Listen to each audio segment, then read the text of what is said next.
साथियों नमस्कार, मैं आकाश पांडे।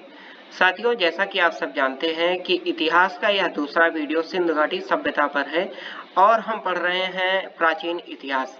प्राचीन इतिहास में सिंधु घाटी सभ्यता में आज हम क्या पढ़ने वाले हैं, इसके पहले हम आपको बता दें कि साथियों अगर आप वनडे एग्जाम से लेकर के सिविल सर्विस एग्जाम तक की तैयारी कर रहे हैं तो सारे क्वेश्चन आपको इसी एक वीडियो के अंदर मिल जाएंगे और आज जितने भी की पॉइंट हैं उनको हम समझाने की कोशिश करेंगे।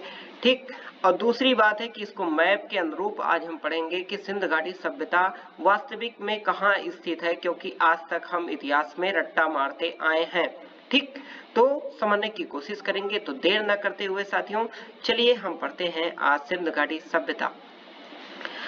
सिंधु घाटी सभ्यता का क्षेत्रफल की बात करें तो 20 लाख वर्ग किलोमीटर क्षेत्र में है। कितने में है साथियों? 20 लाख। ठीक, ये है 20 लाख वर्ग किलोमीटर क्षेत्र में इसका क्षेत्रफल में विस्तार फैला हुआ है। अगर हम बात करें इसके आकार की तो साथियों जिस आकार में इसका विस्तार हुआ है, क्षेत्रफल है, इसको त्रिभुजाकार ये क्वेश्चन में पूछता भी है बार बार। दूसरी बात करें तो इसके नॉर्थ में यानी उत्तर में चिनाब नदी अखनूर के निकट मांडा जम्मू कश्मीर में है। ठीक, इसका उत्तरी छोर। इसके दक्षिणी छोर की अगर हम बात करें तो गोदावरी नदी के किनारे दैमाबाद महाराष्ट्र में स्थित है साथियों। ठीक है, इसका दक्षिणी छोर। इसके पूर्वी छोर की अगर बात करें, यह है पूर्वी छोर ईस्ट में, तो हिंडन नदी के किनारे आलमगीर तक है साथियों। आलमगीर कहाँ है? मेरठ उत्तर प्रदेश में स्थित है। अगर फिर बात करें हिंडन नदी किसकी सहायक नदी है, तो यमुना की सहायक नदी है। अब इसके हम बात करते हैं पश्चिमी छोर की, तो ईरान में बॉर्डर पर, ठीक, ईरान बॉर्डर पर दशक नदी, कहाँ पे साथियों? दशक नदी सुतकांगेडोर तक इसका क्षेत्रफल फैला हुआ है। फिर से सुनिए, उत्तर में चिनाब नदी अखनूर के निकट मांडा तक जो है जम्मू कश्मीर में साथियों। ठीक है, जम्मू कश्मीर में है, जम्मू कश्मीर में है। और दक्षिण में गोदावरी नदी दैमाबाद महाराष्ट्र में, और पूर्व में हिंडन नदी आलमगीर तक मेरठ उत्तर प्रदेश में। यमुना की सहायक नदी है हिंडन नदी, ध्यान रखिएगा। अच्छा, बात करते हैं कि पश्चिम से पूर्व तक इसका जो लंबाई है साथियों कितना है? 1600 किलोमीटर है। ठीक है, 1600 किलोमीटर इसका क्षेत्रफल विस्तार जो है 1600 किलोमीटर है। अगर हम उत्तर से दक्षिण की बात करें तो ये कितना है? 1400 किलोमीटर है। ठीक साथियों, कितना है? 1400 किलोमीटर है। ठीक, आगे चलते हैं। अगर इसके पहले हम आपको थोड़ा मैप में बता दें, ये देखिए सिंधु घाटी सभ्यता जो हम त्रिभुजाकार की बात कर रहे थे, ये साथियों ऐसा ही कुछ है। ठीक, ऐसे त्रिभुजाकार जो गया है, ये आप देख सकते हैं, बना देते हैं, फिर भी ऐसे है साथियों त्रिभुजाकार। इसका क्षेत्रफल जो है ऐसे इतनी क्षेत्र में जो फैला हुआ है, किनारे किनारे अंदर बीच में, ये सारे हमारे सिंधु घाटी सभ्यता के विस्तार है, क्षेत्रफल है। आप इसमें देख रहे होंगे कि उत्तर में ये चिनाब नदी, पूर्व में आलमगीर हिंडन नदी, पश्चिम में सुतकांगेडोर जो मैंने आपको अभी बताया। आपको इसमें ध्यान देने योग्य बातें क्या है कि देख रहे होंगे मांडा, हड़प्पा, मोहनजोदड़ो, चन्नूदड़ो, ठीक, सुतकांगेडोर, सुतकाकनो, वालकोर, सुरकोटदा, रंगपुर, रोथल कहाँ है? गुजरात में है। ठीक है, भगत राव, ये सब जितने भी साथियों, ये सब इसके क्षेत्रफल है और छोटे छोटे फैले हुए हैं। अब हम बात करते हैं खोज एवं उत्खनन की। तो ईस्ट इंडिया कंपनी भारत में आई। ईस्ट इंडिया कंपनी के बाद अंग्रेजी हुकूमत आई, ये भी आपको पता है।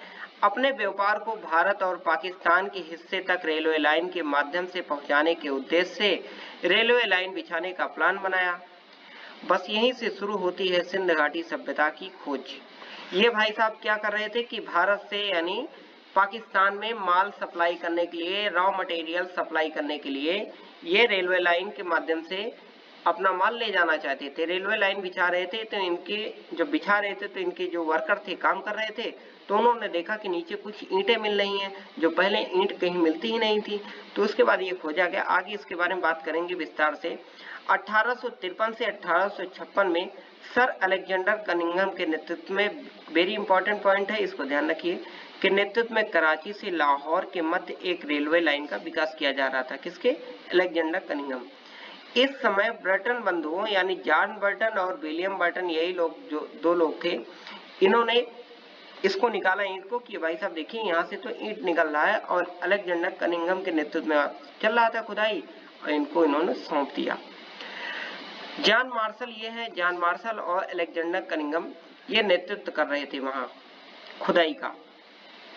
ये भारत का मानचित्र है, जैसा कि मैंने आपको उत्तर से दक्षिण और पूर्व से पश्चिम अभी आपको त्रिभुजाकार विस्तार बताया। तो ये आपको मैप लगाया साथियों, ये समझिए ये जितना क्षेत्र है ये सिंध घाटी सभ्यता का क्षेत्रफल है। ठीक, आगे चलते हैं। सिंध नदी घाटी के प्रमुख स्थल हैं, मैंने आपको अभी बताया, जैसा कि देख रहे हैं। इसमें आपको ध्यान देना होगा, मानचित्र को समझना होगा, अपने मस्तिष्क में बैठा लीजिए। सिंध घाटी सभ्यता की जलीय सीमा की बात करें, जलीय सीमा क्या है साथियों, ये जब क्षेत्र यहाँ से शुरू होता है हमारा लोथल से, ये जलीय सीमा ही है साथियों। ये 1300 किलोमीटर है, कितना है 1300 किलोमीटर क्षेत्रफल बैठा हुआ है। ठीक, सिंध घाटी की सभ्यता का विस्तार कहाँ कहाँ है, किन किन प्रदेशों में है, तो पंजाब, राजस्थान, गुजरात, उत्तर प्रदेश, हरियाणा, महाराष्ट्र, ठीक कहाँ है महाराष्ट्र, सिंध और बलूचिस्तान तक फैला हुआ है। सिंध घाटी सभ्यता का खोजा जाने वाला पहला स्थल क्या था, हड़प्पा है साथियों। इनकी पॉइंट को याद करते रहिए जितने भी रेड है। हड़प्पा कहाँ है, पाकिस्तान में है। 1921 में भारतीय पुरातात्विक एवं सर्वेक्षण विभाग का 1921 में भारतीय पुरातात्विक एवं सर्वेक्षण विभाग के निर्देश पर कौन, दयाराम साहनी की अध्यक्षता में हड़प्पा नामक स्थान की खोज की गई थी। ठीक साथियों, इसको ध्यान रखिए, हड़प्पा नामक स्थान की खोज की गई थी। सिंध घाटी सभ्यता का क्षेत्रफल 20 लाख वर्ग किलोमीटर में फैला हुआ है। कितने, 20 लाख वर्ग किलोमीटर क्षेत्र में फैला हुआ है। सिंध घाटी सभ्यता का विकास कब से, 2510 ईसा पूर्व से 1750 ईसा पूर्व तक माना जाता है। अब बात करते हैं हम सिंधु घाटी सभ्यता। हड़प्पा की खोज के बाद साथियों, हड़प्पा की खोज के बाद प्रारंभ में जब इस सभ्यता के अन्य स्थलों की खोज एवं उत्खनन किया गया तो अधिकांश स्थल सिंधु नदी घाटी के क्षेत्र में प्राप्त हुए, इसलिए इसे सिंधु घाटी सभ्यता कहते हैं। अगर कोई आपसे पूछे सिंधु घाटी सभ्यता किसे कहते हैं और सिंधु घाटी सभ्यता ही क्यों कहते हैं, तब आपको बताना होगा कि जो भी क्षेत्र, जो भी स्थल सिंधु नदी के किनारे पाए गए, सिंधु नदी घाटी के समीप पाए गए, इसी वजह से उन्हें सिंध घाटी सभ्यता कहते हैं, आसान शब्दों में। अब बात करते हैं सरस्वती सभ्यता। तो सरस्वती सभ्यता सिंधु सभ्यता के लगभग 1100 स्थलों की खोज सिंधु तथा गंगा नदी घाटी के मध्यवर्ती क्षेत्रों में हुई है। प्राचीन साक्ष्यों के आधार पर माना जाता है कि इन दोनों नदियों के मध्यवर्ती क्षेत्रों में सरस्वती नदी प्रभावित होती थी, इसीलिए इसे सरस्वती सभ्यता भी कहते हैं। मतलब कि जो क्षेत्र सरस्वती नदी के इर्द गिर्द पाए जाते थे स्थल, उन्हें हम सरस्वती नदी, ठीक, सरस्वती सभ्यता कहते हैं। मतलब कि सरस्वती नदी के जो इर्द गिर्द जो स्थल पाए गए सिंध घाटी सभ्यता के, उन्हें सरस्वती सभ्यता कहते हैं। प्रथम नगरीय क्रांति यानी नगर कहाँ से आए, अपनी समकालीन सभ्यताओं के विपरीत सिंधु घाटी सभ्यता के उत्खनन से पक्की ईंटों के घर मिले हैं। जब ईंट और भट्ठे थे ही नहीं, तब ये ईंट कहाँ से आए, सबसे बड़ी बात यही है। मतलब कि कितने वर्षों यानी 2510 1750 ईसा पूर्व में लोग ईंट से घर बनाते थे। ठीक है, अगर हम आज अपने 200 साल पहले की बात करें या 500 साल पहले की बात करें तो गांव में भी मिट्टियों से घर बनाए जाते थे, लेकिन उस समय ईंट से घर बनाए जाते थे। तो मतलब कि नगर नियोजन पहले से ही था। तो साथियों एक बात और कि सुनिश्चित जल निकासी की प्रणाली, इस आधार पर नगर व्यवस्था भी था। उस समय बहुत पहले नगर व्यवस्थित हो गए थे, शहर पहले ही स्थापित हो चुके थे, कितनों वर्ष पहले। कांस्य युगीन सभ्यता की बात करें तो सिंध घाटी सभ्यता में टीन मिलाकर बने कांस्य के उपयोग के बड़े पैमाने पर खोज हुई है। प्राचीन भारत के इतिहास में मनुष्य द्वारा प्रयोग की जाने वाली पहली धातु कौन सी थी, तो कौन सी धातु थी, तांबा थी साथियों। सिंधु सभ्यता के साक्ष्य वाले राज्य कौन कौन से हैं? फिर से देखिए, जम्मू, पंजाब, हरियाणा, उत्तर प्रदेश, गुजरात, राजस्थान, महाराष्ट्र। इनको याद कर लीजिए। देश की बात करें तो जो सिंध घाटी सभ्यता का विस्तार क्षेत्रफल है वो किन किन देशों में है? तो भारत में है और पाकिस्तान में है और अफगानिस्तान में है। ईरान के थोड़े से हिस्से तक केवल फैला है, पश्चिमी छोर तक। प्रमुख नगरीय स्थल हड़प्पा है, मोहनजोदड़ो है, लोथल है, धौलावीरा है, कालीबंगा है, चन्नूदड़ो है और बनावली है। इन सब के बारे में हम विस्तृत अभी चर्चा करेंगे आगे। सभी नगर दो भागों में विभक्त थे। पश्चिमी भाग को दुर्ग टीला कहते थे, दुर्गा टीला नहीं साथियों, दुर्ग टीला। जबकि पूर्वी भाग को नगर की संज्ञा दी जाती थी।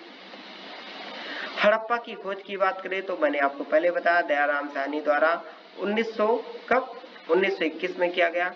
अन्य उत्खननकर्ता कौन थे? तो माधवराव वस 1923 में और व्हीलर द्वारा 1946 में किया गया। अगर इसकी स्थिति की बात करें तो पाकिस्तान के पंजाब प्रांत में मोंटगोमरी जिले में रावी नदी के बाएं तट पर स्थित है। क्या? हड़प्पा सभ्यता। सिंधु घाटी सभ्यता की बात नहीं कर रहे हैं, हम हड़प्पा सभ्यता की बात कर रहे हैं। जो हड़प्पा सभ्यता है यह पाकिस्तान के पंजाब प्रांत में मोंटगोमरी जिले में रावी नदी के बाएं तट पर स्थित है। हड़प्पा में 6-6 की 2 पंक्तियों में निर्मित 12 कमरों वाला एक अन्नागार मिला है। अन्नागार मतलब कि जहां से हम अन्न रखते थे, ठीक साथियों, जैसे गेहूं और चावल, जौ। अन्नागार के मुंह नदी के तरफ खुलते थे। 18 वृत्ताकार चबूतरे मिले हैं। नदी की तरफ मुंह खुलते थे, इसका अर्थ यह है कि लोग नाव के माध्यम से ले जाकर के बंदरगाह बनाते थे, टीला प्रकार बना के, और सारा माल अन्नागार में रखते थे। इस वजह से आसानी रही होगी कि मुंह नदी की तरफ रखा जाए ताकि सामान नाव के माध्यम से लाकर के गोदाम में रख दिया जाए। गेहूं तथा जौ के दानों के साक्ष्य प्राप्त हुए हैं, सिर्फ 2। कौन कौन से? गेहूं और जौ के यहाँ से साक्ष्य प्राप्त हुए हैं। जो यहाँ के वृत्ताकार चबूतरे मिले हैं साथियों, ध्यान रखिए कि वृत्ताकार 18 वृत्ताकार मिले हैं, ठीक है। एक लकड़ी की कब्र भी मिली है हड़प्पा से, जिसे R37 नाम दिया गया है। आप इस पॉइंट को याद करते जाइए, आपके एग्जाम में यही क्वेश्चन पूछे जाते हैं और आप छोड़ के चले जाते हैं। मातृ देवी की मूर्ति प्राप्त हुई है। इसका सीधा सा अर्थ है कि उस समय मातृ देवी यानी कि मातृ सत्तात्मक, जैसे इस समय पितृ सत्तात्मक है, तो हाँ, लोग मातृ देवी की पूजा करके यह बताना चाहते हैं कि मातृ सत्तात्मक वहाँ था समाज। लिंग पूजन के सर्वाधिक साक्ष्य प्राप्त हुए हैं, तो एक प्रकार से मान सकते हैं कि महादेव की पूजा तब भी होती थी। पक्की ईंटों तथा जल निकासी के साक्ष्य प्राप्त हुए हैं साथियों, ठीक है। जल निकासी भी अच्छी, जैसे इस समय नालियां हमारे यहाँ, उस समय भी नालियां बनी हुई थी नगरों में। लाल बलुआ पत्थर से निर्मित मनुष्य के शरीर की मूर्ति प्राप्त हुई है। सर्वाधिक अभिलेख और मोहरे कहाँ से मिले हैं? हड़प्पा सभ्यता से मिले हैं। तांबे की इक्का गाड़ी साथियों, ठीक है, तांबे की इक्का गाड़ी जो है और पुजारी की पत्थर की मूर्ति प्राप्त हुई है। एक गर्दन पर मछुआरे का चित्र और शंख का बना बैल प्राप्त हुआ है। आपसे सीधा डायरेक्ट ऐसे पूछ सकता है कि मछुआरे का या शंख का बना बैल किस सभ्यता से, या हड़प्पा सभ्यता से, सिंधु घाटी, कालीबंगा से, ठीक है, ऐसे डायरेक्ट पूछ सकता है कि कहाँ से मिला है, किस खुदाई से, कहाँ पे, तो आप नहीं बता पाएंगे, इसलिए आप ध्यान से पढ़ते रहिए। स्त्री के गर्भ से निकलते हुए पौधे का चित्र भी मिला हुआ है। अब इसका अर्थ क्या है? मतलब कि लोग पृथ्वी पूजा भी किया करते थे, इसलिए स्त्री के गर्भ से निकलते हुए पौधे का, स्त्री का मतलब यानी स्त्री का दायित्व दिया जाता था पृथ्वी को, ठीक है, पृथ्वी को एक स्त्री का दायित्व दिया जाता था, उसके अनुसार उसकी तुलना, यानी एक स्त्री के समान उसकी तुलना की जाती थी, ठीक है। उर्वर भूमि का इसमें सीधा सीधा बताया जाता था कि गर्भ से निकलते हुआ पौधा जो है, ठीक साथियों, उर्वरता का प्रतीक है पृथ्वी से। मोहनजोदड़ो की बात करें तो इसे प्रेतों का टीला क्या कहते हैं? प्रेतों का टीला कहते हैं। सिंध सभ्यता का बगीचा कहते हैं, स्तूप टीला कहते हैं, आदि नाम से भी जानते हैं। मोहनजोदड़ो का शाब्दिक अर्थ है मृतकों का टीला, जो आप पढ़ते और सुनते आए होंगे। इनके खोजकर्ता थे राघव दास बनर्जी 1922, ठीक साथियों। स्थिति की बात करें कौन है? राघुदास बनर्जी, 1922। और स्थिति की बात करें तो पाकिस्तान के पंजाब, ठीक साथियों, खोजकर्ता कौन है? राघुदास बनर्जी हैं, 1922। स्थिति पाकिस्तान के पंजाब प्रांत के लड़काना जिले में सिंध नदी के किनारे तट पर स्थित है। मलेरिया के साक्ष्य यहीं से मिले हैं। कहां से? मोहनजोदड़ो से। जनसंख्या वाला नगर और विशाल स्नानागार। यहाँ पे स्नानागार मिला, हड़प्पा में आपको स्नानागार नहीं मिला था, वहां पे अन्नागार मिला था। मोहनजोदड़ो में क्या मिला है? स्नानागार मिला है। ठीक साथियों, अगर थोड़ा सा हम आपको बता दें कि खोजकर्ता जो है मोहनजोदड़ो की राघुदास हो गया है, इसको आप एडिटिंग में थोड़ा सा गड़बड़ी हो गया है, यहाँ से कर लीजिए राखलदास बनर्जी। क्या है? राखलदास बनर्जी। ठीक साथियों, राखलदास बनर्जी। काश के नर्तकी की मूर्ति और महादेव की मोहर कहां से? मोहनजोदड़ो से ही प्राप्त हुई है। एक दाढ़ी वाले साधु की पत्थर की मूर्ति कहां से? मोहनजोदड़ो से प्राप्त हुई है। सूती कपड़े के साक्ष्य कपास का ज्ञान कहां से? मोहनजोदड़ो से ही प्राप्त हुआ है। ये आप सब देख सकते हैं, ये स्नानागार है साथियों, पानी यहाँ भरे होते थे, लोग नहाया करते थे यहाँ पे। ठीक है, ये छोटे छोटे आपको ये पत्थर की मूर्तियां जो मिली हैं, ये सब मोहनजोदड़ो से ही प्राप्त हुए। एक विशाल सभा भवन भी मिला है। कुएं तथा चिमनी के साक्ष्य मोहनजोदड़ो से ही प्राप्त हुए हैं। घोड़े के दांत के अवशेष सड़क को पक्का करने का एकमात्र साक्ष्य कहां से? मोहनजोदड़ो से। खोजकर्ता कौन है? रंगनाथ लोथल की बात कर रहे हैं साथियों। लोथल, खोजकर्ता रंगनाथ राव, 1953 में। स्थिति कहाँ है इसकी? गुजरात में है, खंभात की खाड़ी के नजदीक, भगवा नदी के किनारे। हम मानते हैं छोटे छोटे की पॉइंट है, आपको याद करने में थोड़ी तकलीफ होगी, लेकिन बार बार रिवीजन करके आप इन सबको याद कर सकते हैं बहुत आसानी से, जैसा कि मुझे याद है साथियों। मानव निर्मित बंदरगाह सर्वप्रथम कहाँ मिला है? बंदरगाह लोथल में ही मिला है। बाजरे तथा चावल के साक्ष्य, ठीक साथियों, साक्ष्य कहाँ मिले हैं? साक्ष्य जो मिले हैं वो कहाँ मिले हैं? ये आपको लोथल में ही मिले हैं। अग्निवेदिका शतरंज का खेल, ठीक है, अग्निवेदिका और शतरंज, ठीक साथियों, अग्निवेदिका और शतरंज का खेल लोथल से ही मिला है। एक साथ 20 समाधियां मिली हैं, कहाँ? लोथल में। अब बात करते हैं धौलावीरा। खोजकर्ता कौन है इनके? तो जगपति जोशी हैं। कौन है? जगपति जोशी हैं। विस्तृत उत्खनन कौन किया है इसका? आर.एस. बिष्ट ने किया है। इसकी स्थिति की बात करें तो गुजरात में कच्छ की खाड़ी के क्षेत्र में। अभी आपने देखा लोथल कहाँ? गुजरात में ही है, और धौलावीरा भी गुजरात में ही स्थित है। तो गुजरात में कच्छ की खाड़ी, लोथल ने देखा तो कहाँ पे? खंभात की खाड़ी में था। धौलावीरा कहाँ है? कच्छ की खाड़ी में है, गुजरात में कच्छ की खाड़ी के क्षेत्र में स्थित है। मासर एवं मानहर नदियों के मध्य में स्थित है धौलावीरा। क्षेत्र की दृष्टि से भारत में स्थित सिंध घाटी सभ्यता का दूसरा सबसे बड़ा स्थल धौलावीरा है। पहला कौन सा है? राखी गढ़ी है, यह हरियाणा में है।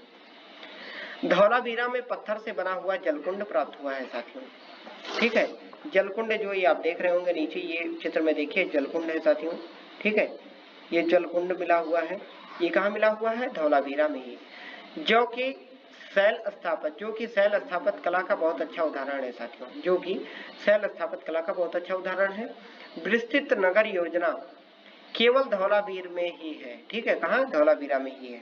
विस्तरीय जो है विस्तार जिसमें हुआ है, ठीक है। नगर योजना का मतलब कि नगर में नालियां भी हैं, घर भी हैं पक्के पक्के, ठीक है। और एक तरीके से नगर का पूरा विस्तार हो गया, एक दो घर नहीं, धीरे धीरे कई घर बन गए हैं। यह केवल विस्तार आपको धौलावीरा में ही देखने को मिलता है। पत्थर पर चमकीला पालिश और घोड़े की कलाकृतियों के अवशेष कहाँ प्राप्त हुए हैं? धौलावीरा से। एक भव्य इमारत स्टेडियम भी मिले हैं साथियों आपको क्रिकेट खेलने के लिए, ठीक है। इमारत स्टेडियम के अवशेष कहाँ प्राप्त हुए हैं? ये मिले हैं धौलावीरा से। ना तो हम गए हैं साथियों, ना आप गए हैं, लेकिन कुछ लोग गए होंगे तो आपको सिंध घाटी सभ्यता या वहां पे साफ साफ दिखाई देते हैं जैसे कि आप देखे होंगे, लेकिन आप इसको समझने की कोशिश कीजिए, ठीक है। जो भी की पॉइंट दिए हैं यही की पॉइंट हमारे एग्जाम में पूछे जाते हैं और हम छोड़ के चले जाते हैं। कालीबंगा की बात करते हैं। कालीबंगा का अर्थ है काले रंग की चूड़ियां। कालीबंगा का अर्थ है काले रंग की चूड़ियां, ठीक है। खोजकर्ता कौन है इनके? अमलानंद घोष। कब किए? 1953। उत्खननकर्ता कौन है? बीके थापर, 1960 में। इसकी स्थिति की बात करें तो यह कहाँ है? कालीबंगा कहाँ है? राजस्थान में है। कहाँ? हनुमानगढ़ जिले में। राजस्थान के अंदर हनुमानगढ़ जिला है, वहीं पे है कालीबंगा। घग्गर नदी के तट पर है साथियों, ठीक है। कहाँ? घग्गर नदी के तट पर। 7 हवन कुंड यहीं से प्राप्त हुए हैं। और ऊंट की हड्डियां, जुते हुए खेत के साक्ष्य कहाँ से? कालीबंगा से प्राप्त हुए हैं। तो सीधा सा मतलब है कि जुते हुए खेत और जो हड्डियां प्राप्त हुई हैं, ये 7 हवन जो मिले हैं कहाँ से? कालीबंगा से, राजस्थान से मिले हैं। चना तथा सरसों की फसल के साक्ष्य भी राजस्थान से ही प्राप्त हुए हैं। ईंटों का साक्ष्य कहाँ से मिला है? ईंटों का साक्ष्य भी कालीबंगा से मिला है। लकड़ी की पाइप भी मिली है। मेसोपोटामिया की मोहरों के संरूप बेलनाकार। अब आप कहेंगे कि मेसोपोटामिया क्या है? साथियों, जिस प्रकार सिंध घाटी सभ्यता, ठीक है, हमें खोजने पर मिली, ऐसे ही इसके कई वर्षों पूर्व मेसोपोटामिया की भी एक सभ्यता मिली है। बताया जाता है कि मेसोपोटामिया सभ्यता और सिंध घाटी सभ्यता कुछ न कुछ इसके आपस में मिलते जुलते हैं, ठीक है। वहां भी नगर नियोजन भी था, यहाँ भी था। तो इसके बारे में हम विस्तृत जानकारी आपको आगे देंगे। आपको ये भी ध्यान देना है कि जो यहाँ पे मोहरें मिली है वो बेलनाकार मोहरें मिली है। चंदहोड़ों की, ठीक है, चन्नूदड़ों की बात करते हैं साथियों। तो खोजकर्ता इसके कौन है? यमजी माजुमदार, ठीक है। यमजी माजुमदार 1931 में किए हैं। उत्खनन करता है अर्नेस्ट मैवे 1935 में। चन्नूदड़ों एकमात्र ऐसा स्थल जहां हड़प्पा सभ्यता के पतन के साथ झुककर, ठीक है, झुकर जोकर नामक ग्रामीण एवं कृषि मूल संस्कृति के विकास का साक्ष्य मिलता है, ठीक। साथियों, मूल संस्कृति के विकास का साक्ष्य मिलता है। मनके बनाने का कारखाना, मतलब कि सीधा मतलब ये है कि जो हम सभ्यता पढ़ते आ रहे हैं, हड़प्पा सभ्यता, इसका अंत कहाँ पे हुआ? झुकर झाकर नामक ग्रामीण क्षेत्र से, मतलब कि एक नगरीय योजना थी। नगरीय योजना के बाद धीरे धीरे ग्रामीण योजना पे सिंध घाटी सभ्यता आ रही है। तो मतलब इसका तो पतन हो रहा है ना। लोग जैसे इस समय पहले गांव रहते हैं, गांव से सीधे नगर नियोजन, नगर विकास होता है, लेकिन यहाँ तो उल्टा हो रहा है। नगर के बाद सीधे लोग ग्रामीण में आ रहे हैं। इसका मतलब इसका पतन हो रहा है, खत्म हो रहा है धीरे धीरे सभ्यता। तो इसका कहाँ मिला है साक्ष्य? चन्नूदड़ों से मिला है। मनके बनाने का कारखाना चन्नूदड़ों से मिला है। बिल्ली का पीछा करते हुए कुत्ते का साक्ष्य भी चन्नूदड़ों से मिला है, ठीक है। ये चन्नूदड़ों वह नगर जहाँ से दुनिया का पहला कारखाना मिला है, यह भी ध्यान दीजिए साथियों, ठीक है। यहाँ पहला कारखाना मिला है। लिपस्टिक जो स्त्रियां यूज करती हैं और कंघे का साक्ष्य जो आप अपने बालों को व्यवस्थित करते हैं, इसका भी साक्ष्य कहाँ मिला है? चन्नूदड़ों से मिला है। एकमात्र ऐसा स्थल है जहाँ से वक्राकार ईंटें, ये कई बार पूछा गया है, विशेष ध्यान दीजिएगा, वक्राकार ईंटें मिली है। मिट्टी के मुद्रा पर 3 घड़ियाल तथा 2 मछलियों के चित्र कहाँ से मिले हैं? चन्नूदड़ों से। मिट्टी के मोर की एक आकृति प्राप्त हुई है। किसी दुर्ग का अस्तित्व नहीं है, विशेष ध्यान दीजिएगा। यहाँ पे कोई, मैंने आपको बताया था, पूर्वी दुर्ग और पश्चिमी दुर्ग, ठीक है। तो यहाँ पे कोई भी दुर्ग नहीं मिला है। कहाँ पे?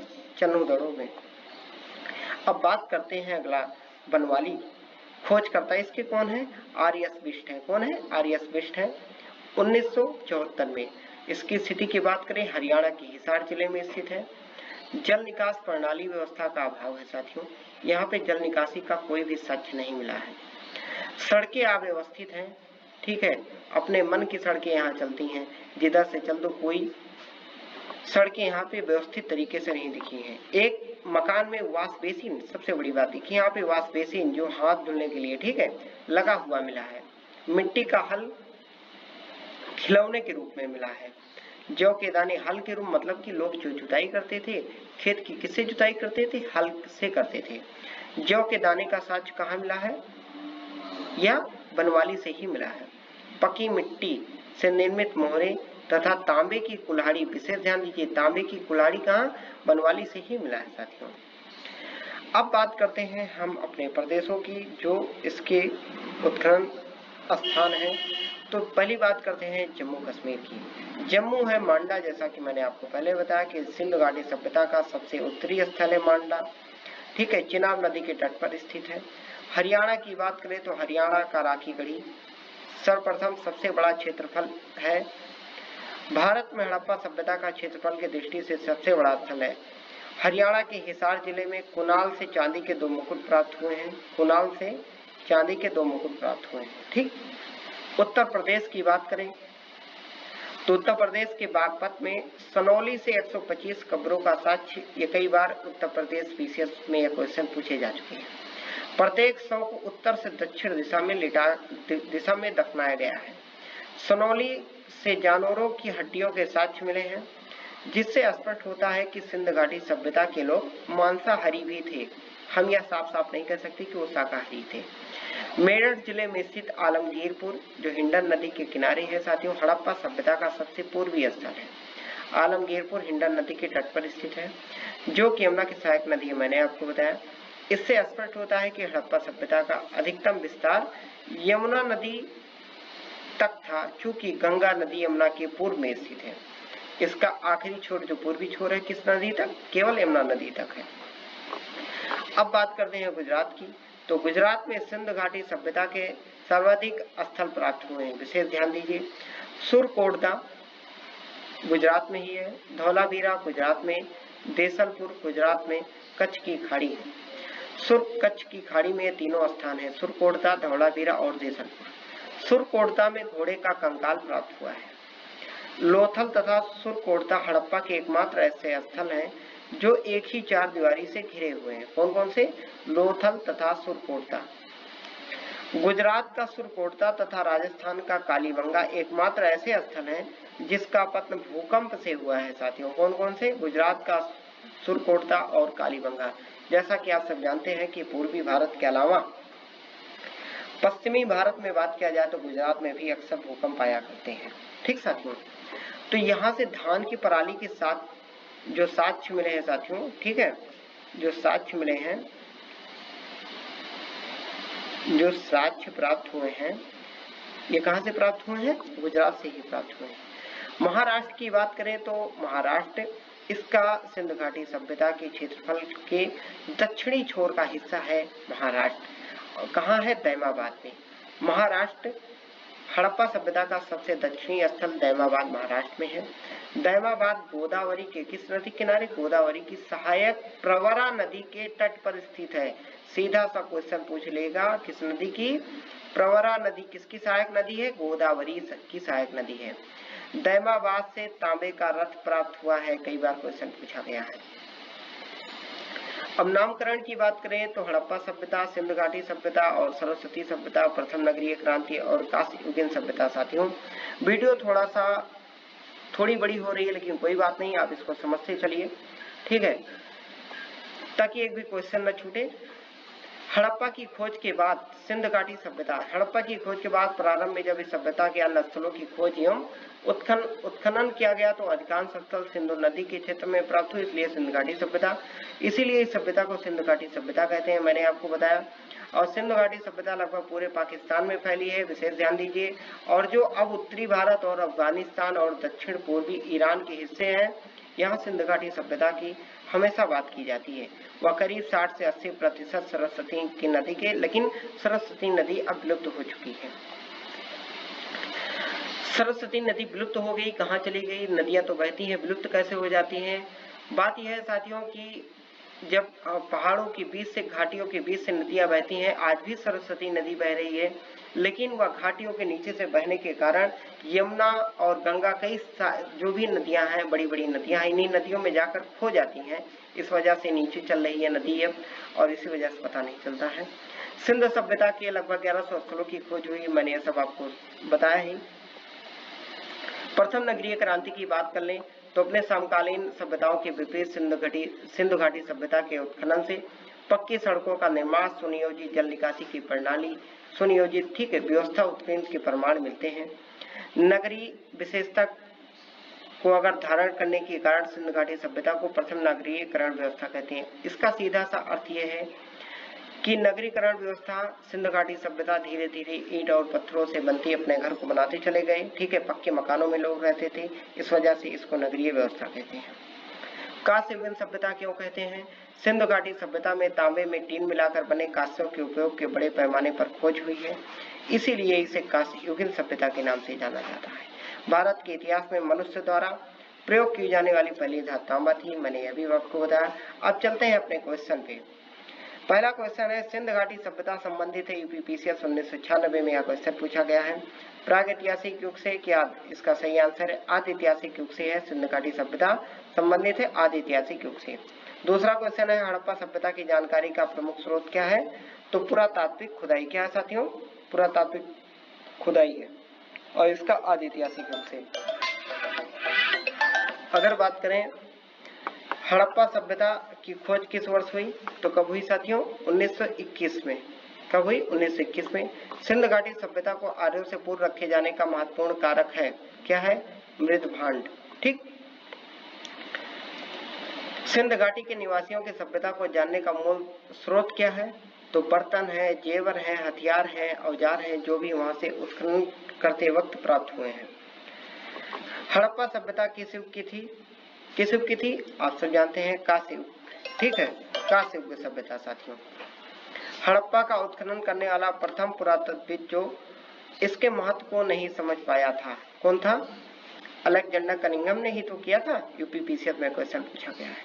सिंध घाटी सभ्यता निम्नलिखित में से किस सभ्यता के समकालीन नहीं थी?